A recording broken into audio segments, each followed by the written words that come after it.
Have you ever heard a prophecy that sends a shiver down your spine? Not because it's terrifying, but because it feels like it's unfolding right before your very eyes?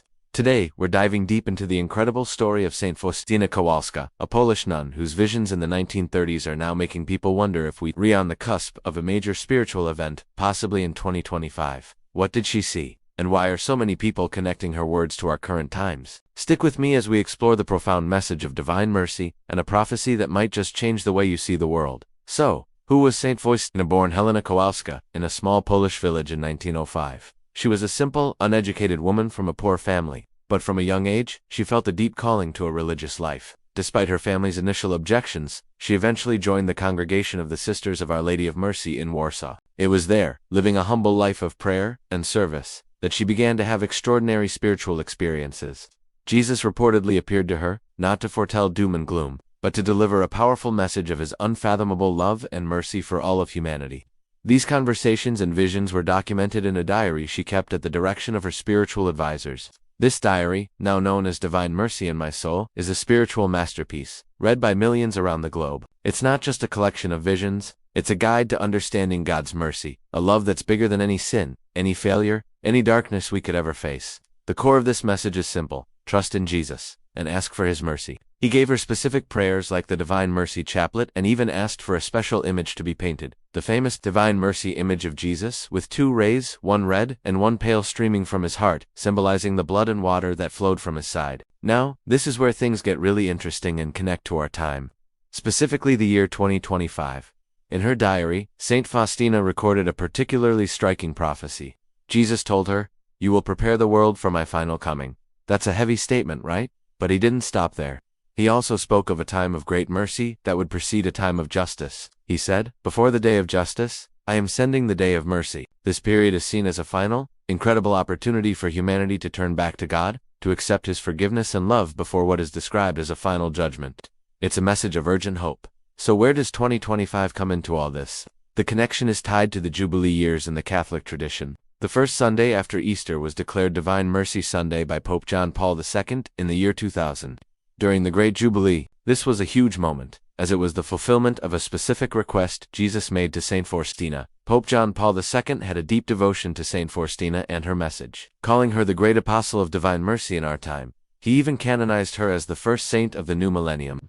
Now, fast forward to 2025, Pope Francis has declared 2025 a Jubilee year, with the theme Pilgrims of Hope. Jubilee years are special holy years of grace and pilgrimage, typically held every 25 years. The fact that 2025 is both a Jubilee year and falls within this era where the message of divine mercy has become so widespread has led many to speculate. Is this Jubilee year part of that day of mercy Saint Faustina wrote about? Could it be a particularly powerful moment of grace for the world? Let's be clear, Saint Faustina never mentioned the year 2025 specifically. The connection is an interpretation, a linking of the dots by believers who see the signs of the times. They look at the state of the world, the conflicts, the division, the spiritual hunger, and they see the urgent need for a message of mercy. They see the Jubilee of 2025 as a perfect, divinely timed opportunity for a global spiritual renewal. It's not about predicting the end of the world. Far from it. It's about recognizing a window of opportunity for profound healing and conversion. The prophecy isn't about fear. It's about preparation through love. Think of it like a parent telling their child to clean their room before a big family celebration. It's not a threat.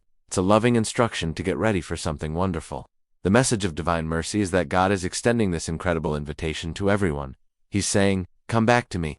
My mercy is greater than your misery. Don't be afraid." In her diary, Saint Faustina speaks of a spark that will come from Poland and prepare the world. Many believe that spark was Saint John Paul II, who carried the flame of divine mercy from Poland to the entire globe. He lived through the horrors of Nazism and communism and understood deeply humanity's need for a hope that transcends earthly suffering. He saw in Faustina's message the answer to the profound moral and spiritual challenges of the 20th and 21st centuries. And now, the torch has been passed. So, as we approach 2025, what can we take from this? Whether you see it as the literal unfolding of prophecy or simply a powerful spiritual metaphor, the message remains the same. It's a call to look at our own hearts. It's a call to be agents of mercy in a world that desperately needs it. To forgive those who have wronged us. To ask for forgiveness. To show compassion to the struggling. To trust that there is a love and a mercy that is bigger than all the chaos we see on the news. The Divine Mercy image itself is a summary of this whole message. Jesus isn't shown on a throne of judgment. He's walking towards us, his hand raised in blessing, his heart open and pouring out grace. The inscription he asked for, "Jesus, I trust in you," is the key. It's a simple, powerful prayer of surrender. It's admitting we don't have all the answers, but we trust the one who does. The idea of the Jubilee of Hope in 2025, combined with Faustina's message, offers a beautiful perspective. It's a chance to hit the reset button, both personally and globally.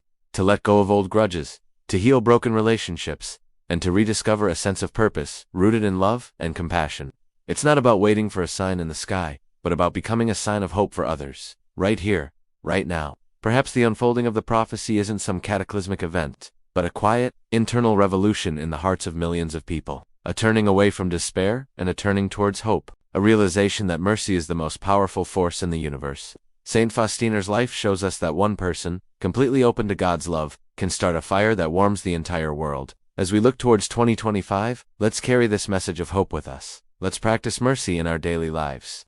Let's pray the chaplet. Let's look at the divine mercy image and remember the promise it holds. Maybe the great prophecy isn't just about a future event. Maybe it's about a present choice. The choice to trust, the choice to love, and the choice to accept the incredible gift of divine mercy that is offered to us every single day. Thank you so much for joining me on this journey into Saint Faustina's incredible life and message. If this story touched you, please share it with someone who might need to hear about this powerful hope. Don't forget to like this video and subscribe for more content that explores the deep mysteries of faith. What are your thoughts on this prophecy and the coming Jubilee? Let me know in the comments below. See you next time.